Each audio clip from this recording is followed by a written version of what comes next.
It's located all the way down there.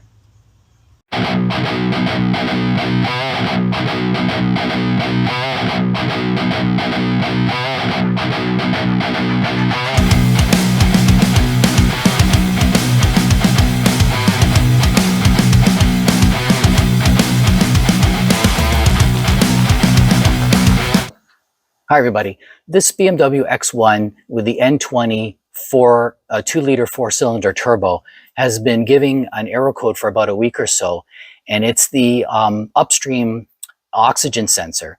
So I'm going to have to replace that, and I'm going to demonstrate in this video how to do it. It's located under the engine cover on the passenger side, so I'll have to be removing a few things in order to access it. I'm going to need a special oxygen sensor wrench, which I'll have and I'll show you, and I'll have to unplug it. Here's the replacement. It has to be it's a simple procedure once you get to it. It's basically removing it from the exhaust and plugging it in, but getting to it is a little bit of a challenge. So I'm going to get set up and take you through the process of removing it. So the first step in order to reach the oxygen sensor, which is down in there, is I need to remove this cover. Now it's not just as simple as pulling it up and removing it. There are some hoses here that have to be unclipped. Also, there's a vacuum hose here that for some reason is attached to the cover, which has to be unplugged. And then there are ball grommets that need to be it needs to be separated from. So I'm going to start removing things. I'm going to start with this vacuum hose here and see if I can carefully remove it without breaking it. So let's see if I can get it off. There we go. That wasn't too hard. Just put it aside. Lift it up. Now you can see I've got some, I don't want to remove the cowl, so I'm going to try and carefully remove these hoses here as best I can. I'll probably have to get a screwdriver to carefully lift them out. So I'm just prying them up carefully so that I can continue removing this cover. There's one still down here. I just want to carefully do it. There we go. And I'll just continue on slowly. I'm just going to keep working it until I can separate it. So I managed to get the cover out, but you can see there's a good portion of the engine underneath this cowling here. So I'm going to figure out how to remove this so that before I proceed with the oxygen sensor replacement. So I just removed all of the 8mm bolts. I think there's 1, 2, 3, 4, 6 8mm bolts holding the cabin air filter in place. So I'm going to remove it now. And you can see there are 2 carbon air filters here. They actually look in very good shape. I might vacuum them and then reinstall it after the job. So this is out of the way. Now I have to figure out how to remove this cowling here. So there's another cover here that has 2 clips and then is held in by this rubber clip, and you just lift it out. I'll have to do the same on the other side as well. I'll do the same on this side. So to remove this cover, there are 2 8mm bolts, one on one side, one on the other, and then it's just a process of pulling it off. I think you can see there's like little clips there that hold it underneath the windshield mount. So I'm not going to disconnect everything. I just want to be able to get it enough out of the way. I'll probably disconnect that sensor there so I can swing it out of the way, and that's what I'll do. So I think I'm going to release this wiring here so that I can actually swing this properly out of the way. I don't need to do any more. Now I have access to the entire engine here. So I have my arm and hand from underneath, and you can see me moving a wire here, which I'm trying to shine a flashlight on. That is the wire for the oxygen sensor. I'm just trying to figure out where the connector is for it. There are a couple of connectors here. This one I don't think so. This one I don't think so either.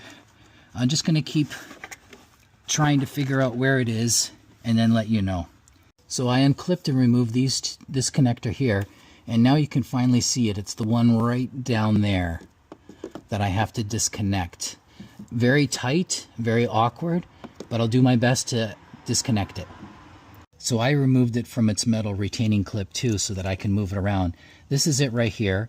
I carefully lifted up this tab. Don't lose it. It can fly out. Now I have to try and figure out how to get my fingers in there to unclip it to release it.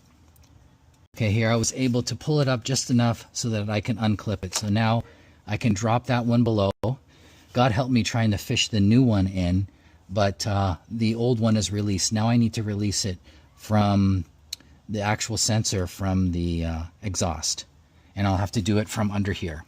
So this here is an oxygen sensor release tool, or a wrench, whatever you want to call it. And I have the new one here. What you do is, since now the wire is released, I'll be able to rotate without damaging the old wire, but especially when I install the new one, I won't damage it. So basically it's just slipping it across the wire at the thinnest point, and then lining it up at the end, and then you put your socket on and you break it free or tighten it. So that's the way it's done. Obviously I'll take the cover off before I do it, but that's the principle here. So I have the oxygen sensor wrench and my ratchet all set up. Now I need to get a small extender bar to try and break it free so that I can unloosen it. So here's the old oxygen sensor out. Finally got it out. I had to put a little bit of penetrating oil, let it sit, and then use this with a small extender bar to finally crack it open. And then all I had to do was unscrew it. So now the next step is going to insert the new one, put the thread in, tighten it, and then fish the wire through to the connector, and then put everything back together. So the next step is for me to get the new one and start lining it up to put it in. So it's all been, the sensor is already screwed in and tightened to the exhaust, and I fished the wire up through here. The next step is to find this connector here, which is right here, connect it, and then snap all of them back into place, and then start putting the car back together, because that will be the sensor installed. And if need be, I'll clear codes. I'll check and scan. But this is how you do the oxygen sensor replacement for an X1 with the 2-liter 4-cylinder turbo engine. So all the connectors have been reclamped. The one right below this on the underside here is the oxygen sensor connector. This is the other one. So now everything here is back in shape and the way it should be. There's no stress on the wire, and it's in a good spot. So that's pretty much done. The next step now is to start putting this vehicle back together. So the next step now is to put this cover back actually in place. So it's all in place. Then now I can hook up these two tubes where they belong to be, where they should be, as well as this vacuum hose, which is now in place. So the next step now would be to put the plastic cowling back in place, and then the air filter housing. The next step now is to install this cowling and then the air filter housing, cabin air filter housing on top. The next step in the reassembly was to reattach this cowling here. So it basically slips underneath. There's 2 clips and then 2 bolts on either side, one here, one on the far side. I reconnected this connector here. So this is all back in place now. Now the next step is to install the cabin air filter housing, and the job is complete. Forgot to mention these 2 plastic covers need to be installed, and it's basically just slipping them under this little rubber stopper, and there's a clip on that side and then a clip right there on this side. They just clip in place. Now the next step is to install the cabin air filter housing. Before I install the cabin air filter housing, I just want to show it's actually one continuous piece here, and it's carbon coated, so it doesn't allow pollen or other air contaminants into the vehicle. It helps reduce that.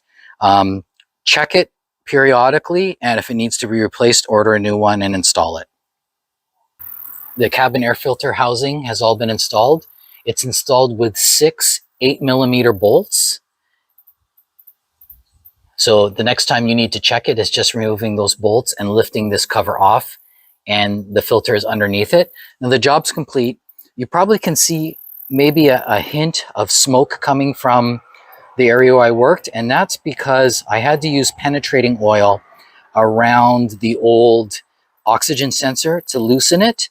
So it's obviously on the exhaust, so it's going to have to burn off over the next 20-30 minutes. I'm going to let it do that, but other than that, it started. No code is coming back anymore. The job is complete. Thanks for watching. Thanks for watching this comprehensive DIY tutorial on replacing the upstream oxygen sensor in a BMW X1 28i E84. The OBD2 error code for this sensor is 002D0D. Defective oxygen sensors can cause rough starting and idling, sluggishness, and increased fuel consumption. Always replace with an OEM quality oxygen sensor for proper O2 monitoring to maintain engine performance.